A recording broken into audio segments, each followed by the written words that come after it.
हाँ, मिलने के लिए। ठीक है, ठीक है किशोर जी, ठीक है, ठीक है, आ रहा हूँ संजय जी, आ रहा हूँ। किशोर जी देखिए, बार बार ये इसलिए अंधेर जेडीयू पर नगरी जाते हैं ना, चौपट राजा, नहीं आ रहा हूँ, यही इसलिए कहावत है बार ना बार संजय जेडीयू पर जी। इसलिए जाते हैं क्योंकि जेडीयू के राष्ट्रीय उपाध्यक्ष रहे हैं।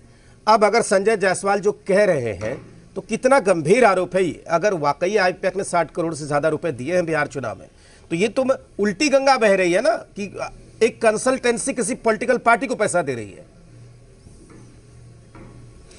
राजेश जी देखिए, आईपैक का जन्म ही उल्टी गंगा के हिसाब से हुआ है। जिस प्रकार आईपैक ने पॉलिटिक्स को पेशा, पॉलिटिकल पर्सन को प्रोडक्ट बना दिया, जिस प्रकार से आईपैक ने कंसल्टेंसी के नाम पर वेंडरशिप करने के बदले उन्होंने एक दलाली करना शुरू कर दिया।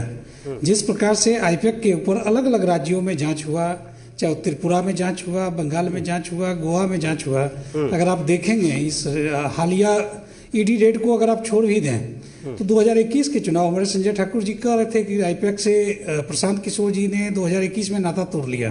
तो मैं संजय ठाकुर साहब को बताना चाहता हूं कि 2021 में ही आईपैक की टीम पर आईटी का रेड हुआ था बंगाल में।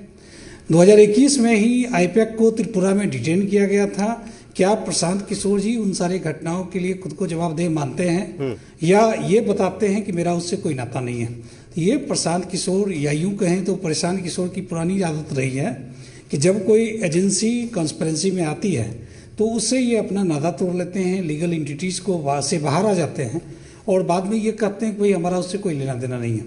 बिल्कुल स्पष्ट है, आईपैक जैसी ऑर्गेनाइजेशन को देश में बैन होना चाहिए। बिहार या देश का पॉलिटिक्स परसेप्शन की लड़ाई होती है। यहाँ नेताओं को एक प्रोडक्ट के तौर पे कभी इस्तेमाल नहीं किया जाना चाहिए।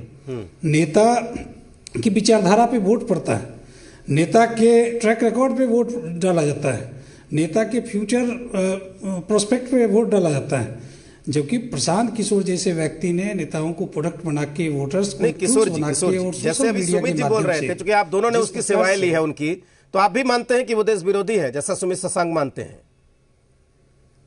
नहीं, देखिए हमने सेवाएं ली थी और हमने एक वेंडर के तौर पे उनकी सेवाएं ली थी और उन्होंने हमें सेवा दिया। इससे अधिक उनका कोई रोल नहीं है हमारी जीत में। और अगर वो कहते हैं 2015 की जीत में उनका रोल रहा था तो फिर 20 का जीत और 25 का जीत हमने कैसे प्राप्त किया विदाउट प्रशांत किशोर? ये बिल्कुल देखिए, प्रशांत किशोर जैसे व्यक्ति एक मिर्च मसाला हो सकते हैं, एक एडिशनल टूल हो सकते हैं। कभी भी किसी को हराने या जिताने की बाधा उनकी नहीं है। या 2025 का चुनाव स्थापित कर चुका है। चुनाव मैनेजमेंट नहीं, 243 में से महज 239 उम्मीदवार उनके हार चुके थे, उनकी जमानत जब्त हो चुकी थी।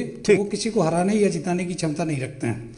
ये जीत माननीय नीतीश कुमार जी की जीत थी, माननीय लालू प्रसाद यादव जी के साथ उनका जो अलायंस था उसकी जीत थी, न कि प्रशांत किशोर जैसे किसी पॉलिटिकल कंसल्टेंट की जीत थी। ठीक, सुमित जी।